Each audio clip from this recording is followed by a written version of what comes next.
Hello and welcome everybody, my name is Shane Comley-White and you're with me at Rocking at the Movies, and today I'm going to be taking you through something that is completely different to what we have normally, and it is a director's commentary on a project that I created and that we pull off as an HST team, and I'd like to take you through that.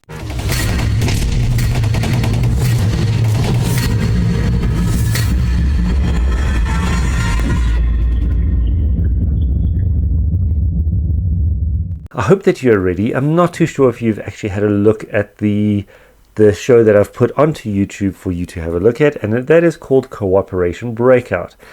In 2022, it was a long time ago, a group of us decided, let's create an action show reel. So we decided to make this whole project, and I wrote the script in a day.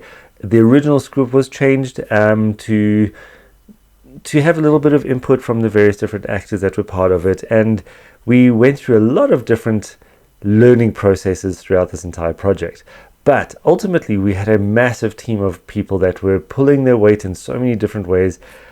Bruce Crossy, our cameraman, the first time he had ever actually filmed people, because he's more of a wildlife photographer and excellent at that as well, and this was his first time to start filming a movie, if you want to call it that. And so he came through with his cameras. We had 2 camera setups with that, and it was quite a fantastic thing. And then we got a whole bunch of other people from our stunt team who were all extras. They did some makeup, they did the clapperboard, and everybody pulled their weight in every possible way. Like I said, I wrote the script. It took me it's a bit of a joke. It took me a day and a half to write the script that we wanted to do. We presented it to the actors. They had some of the input. They wanted to change stuff, which, this being my very, very first time, it was very intimidating, and I didn't actually know what I was doing when it came to directing or even writing or producing this kind of content. So I kind of gave in and said, yeah, sure, let's change it. If it's going to work. I was, in a way, too intimidated or too scared to say no, because I didn't want to lose out on this opportunity to actually get all these people involved. And so we went ahead with some of the changes.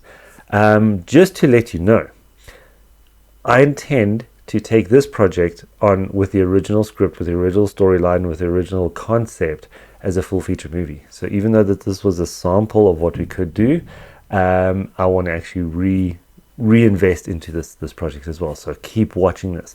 And speaking about keep watching, make sure you watch until the end of the program, or end of this video, because I've got an opportunity for you to be involved in this. It is something fantastic, and I'm going to explain that later. But like I say, we had a lot of interested people in, investing in this in different ways with their talent and their skills. So for example, we had Katya who did the score.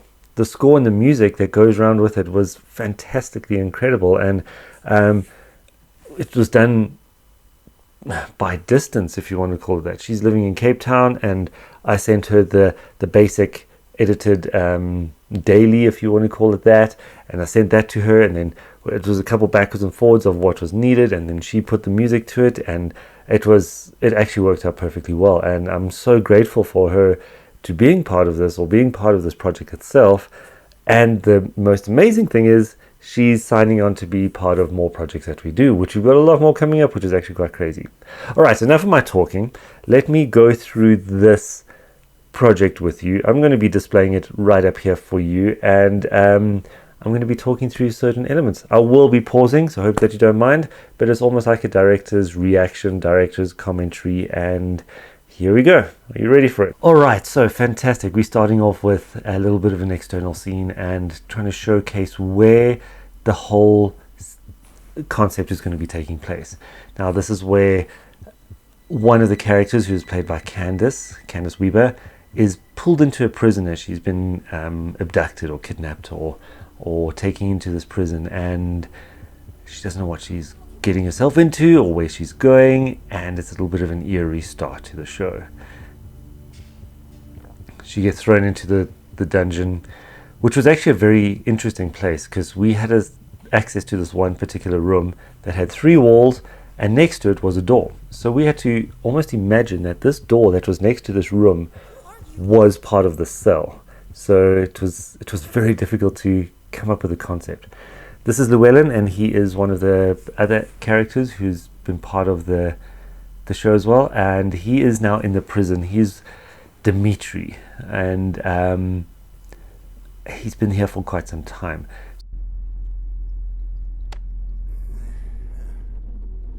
So Candace is being thrown in, and she is trying to suss out what's going on without giving away who she is. And he's trying to grill her a little bit, like, CIA. Who are you? Who are you?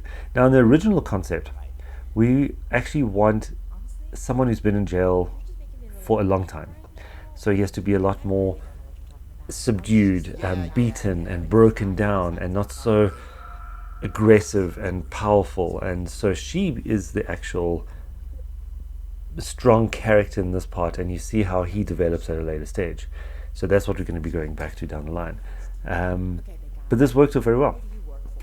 When it comes to the lighting, we decided to have two specific lights, a blue and a red.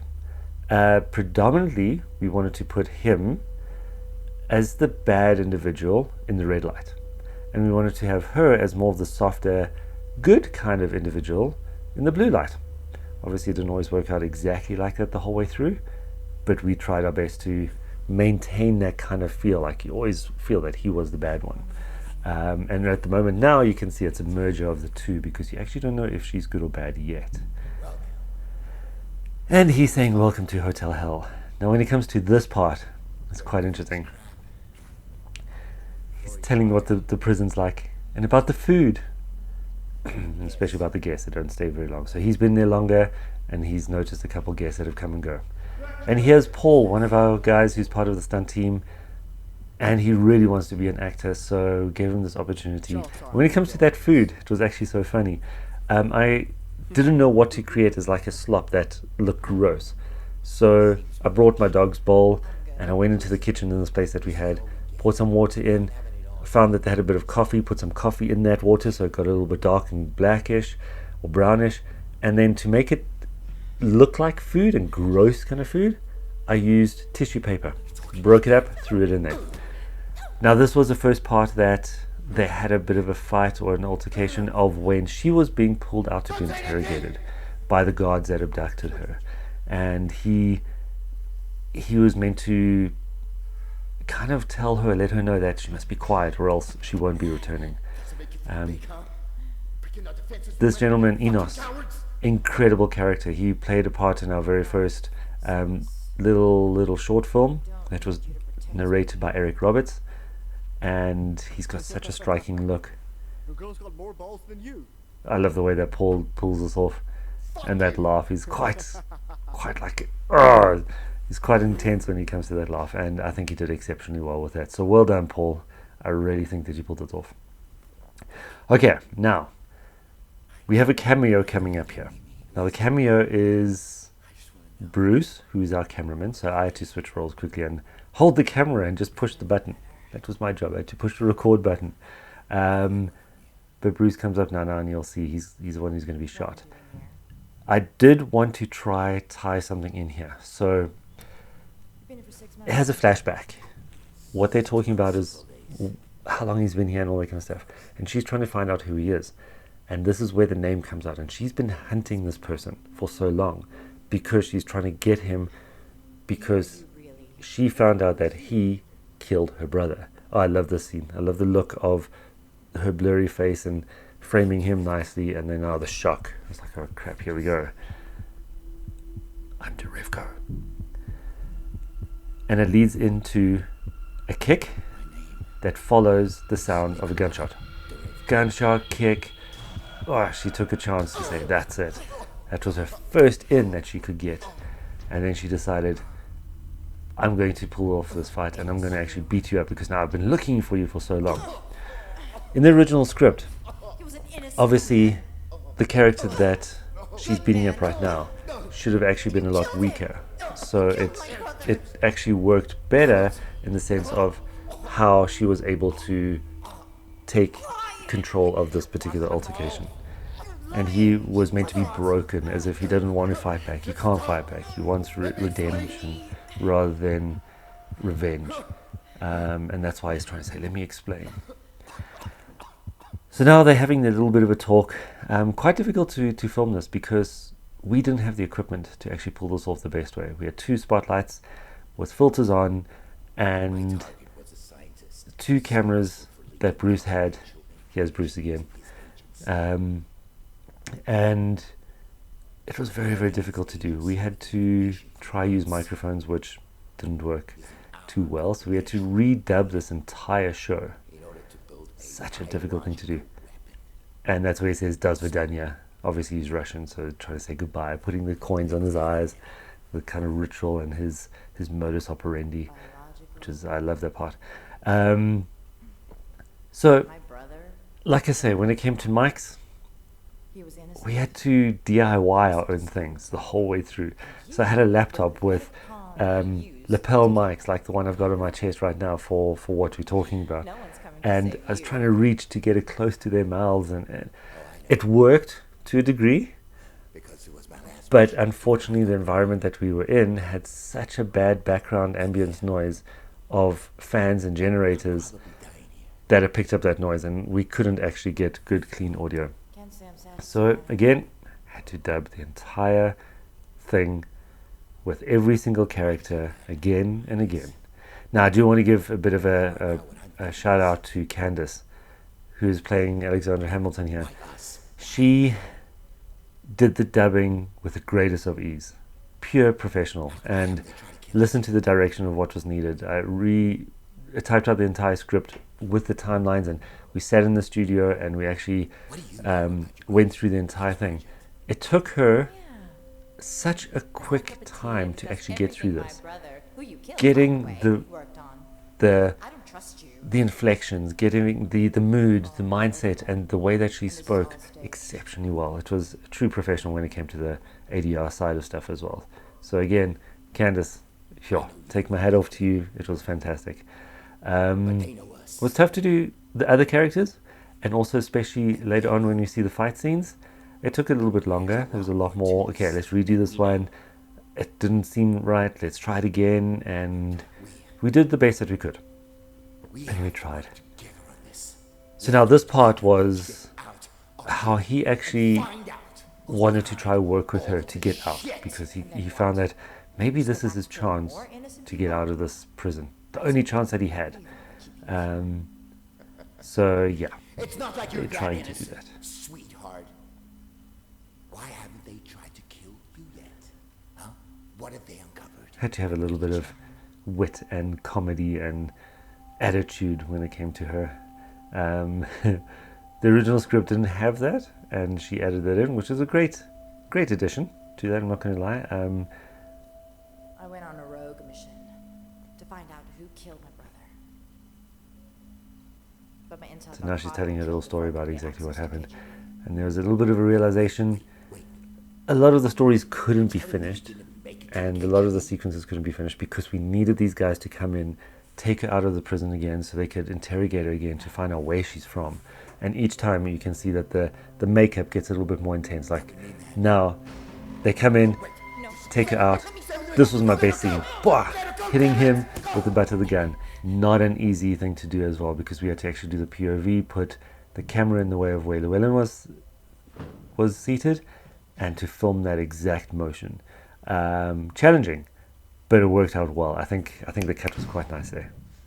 I'm going to speak about all the editing that goes on. So if you notice now, she's got more injuries. She's got a slash on the arm. She's been beaten quite badly. She's got a cut above her eyebrow. So each time it elevates the level of, how can I say, abuse and interrogation that she went through. So she's quite out of it at this point in time. And this is where the cooperation element comes out. It's time to break out of this prison.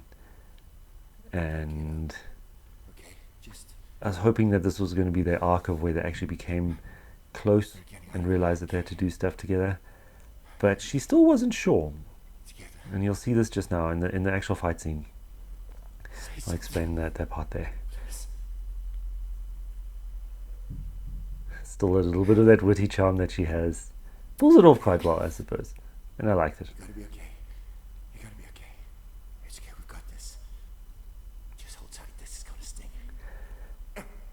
Now it's a little bit of the pampering of her, the looking after her, the making sure that she's protected in a way, and wrapping up the arm. Now this was the best take that we could get, and unfortunately there were certain things that we obviously had to hide, like here when tying of the knot, it wasn't able to be tied, and like I say, it was the best take, so we had to use that. Previous times the knot was perfect, but this time it just didn't work out. But it doesn't matter, because whatever you can pull off on camera, you do, and you make it look workable, and hopefully it's not noticeable. But there's always going to be something that you miss out on. Now this is going to be the breakout, fighting the guards that come in, taking them down by surprise. They weren't expecting it, and another third guard. Unfortunately I had to be that person because there wasn't anyone else. We had to try to pull off a bit of a fight scene here, and this is where she's second guessing. Should she just let him die? Yeah, should she save him? Should she try to do it by herself? And then she actually does. She steps in and realizes, okay, now it's the time to do it. All fun. This was all recorded in multiple times. I would say we did it about 7-8 takes, and from different angles to try to get different elements of it, and it was actually quite awesome. So this was my favorite part, as they're going up the stairs. Now there's a little bit of an error in this. If you can spot it, please drop me a comment in there, but I don't know if you can. I just saw it now as it happened, so I'll comment on all your comments. So they're busy breaking out, and they are now out in the open, sneaking up on the guards. The most amazing thing is, it was extremely loud. Their footprints were so loud, or footsteps were so loud, that there's no way that they could have sneaked up on on those two unassuming guards.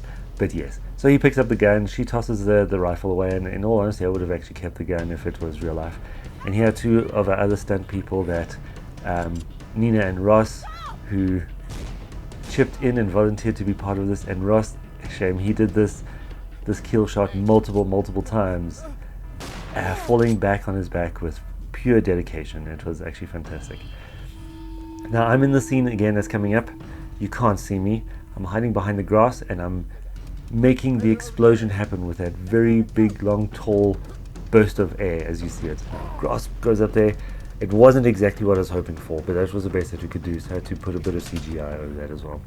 And here's a slow-mo of Candace shooting the two guards that were chasing them down as well.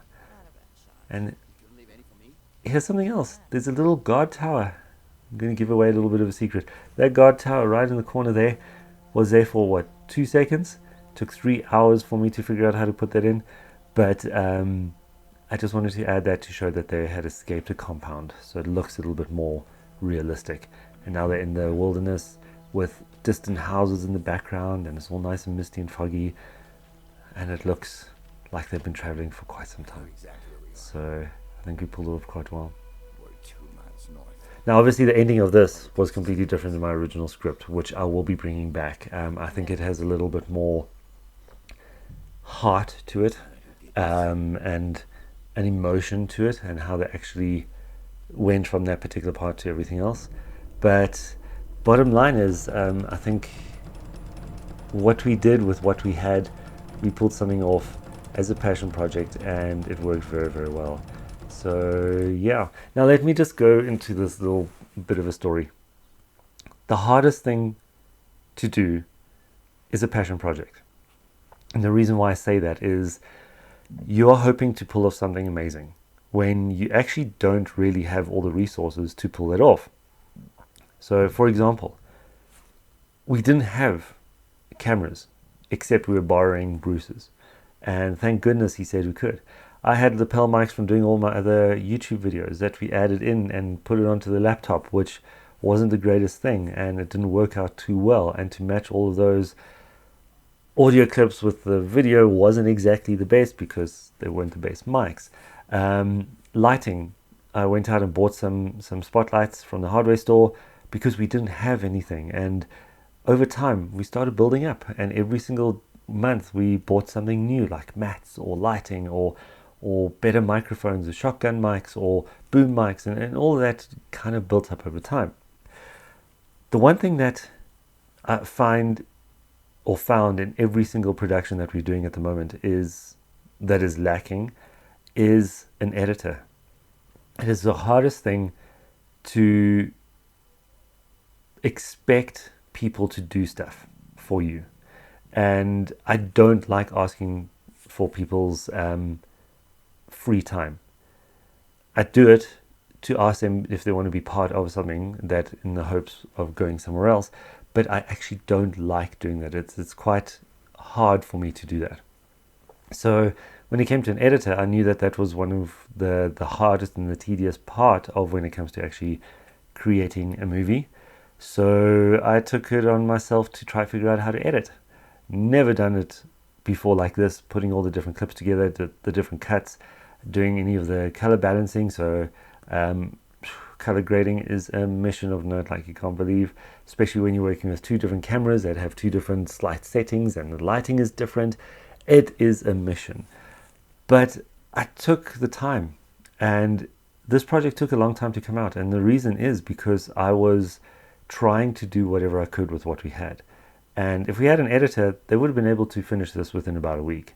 But learning on the job, so rewarding, fantastically rewarding, but not easy to do. And that's why it took long to come out.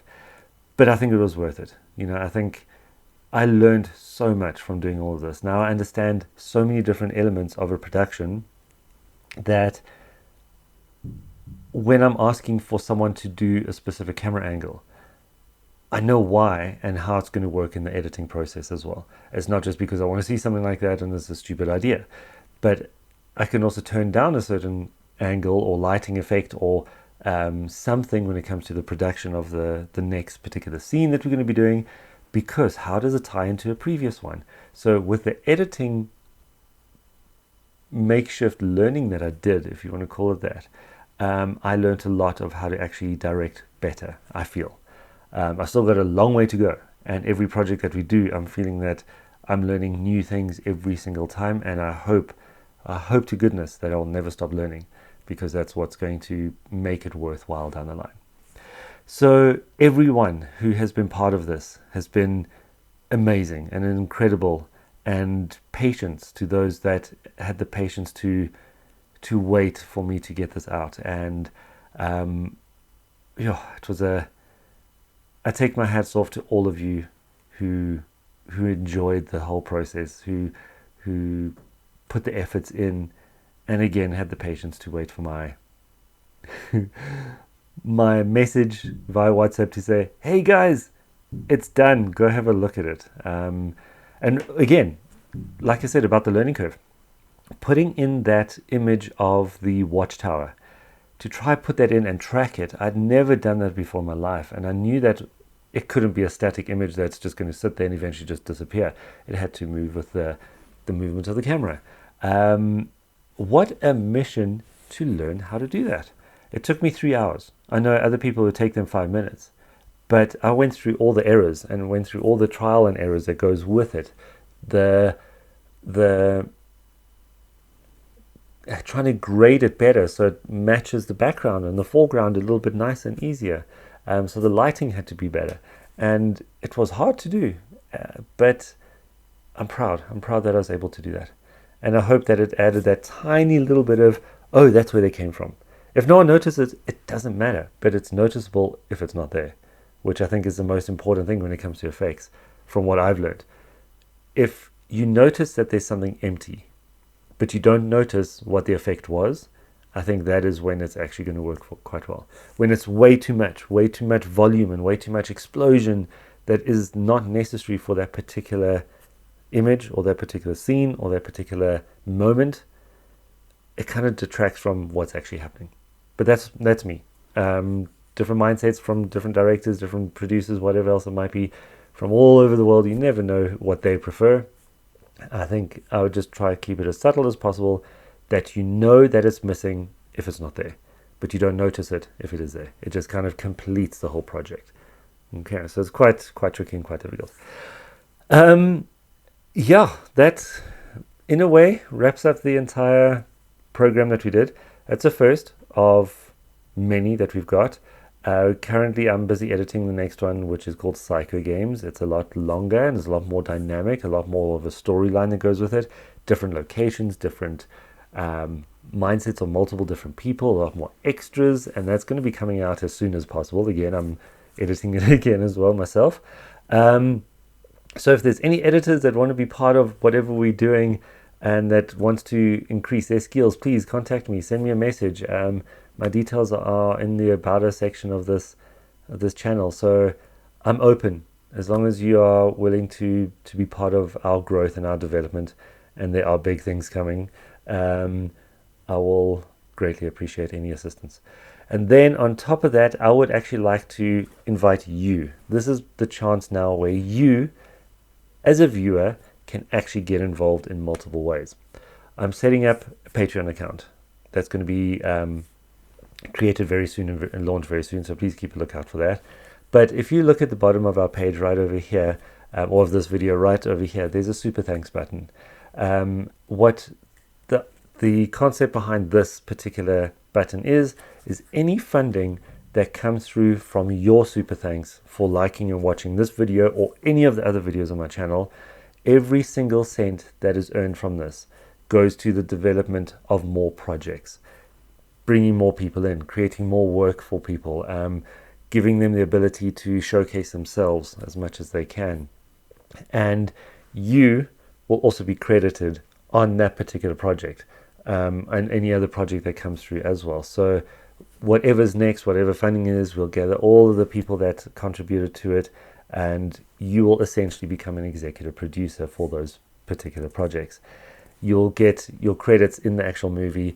You'll get a shout out here on my channel. We'll say thanks to you in every possible way as well. And also we'll be putting you in as an executive producer on IMDb. Now, IMDb is a database for anyone who's involved in movies, and for whatever element you are, whether you are the person that makes the food, whether you're the person that does the wardrobe, and now again obviously for the executive producers. So please, can I ask you, support us, let us grow, let us give you stuff and content that is going to be interesting, that you are part of. That's my hope and dream. Thank you so much, everybody. Please don't forget to like, subscribe, and also the super thanks button. Fantastic. And share this to anyone and everyone that you feel would like to watch it. I would greatly appreciate it, and so would all of the team that we've got and everyone that's working on the projects that we do. Don't forget to watch. There's going to be a lot more coming soon. Cheers, bye.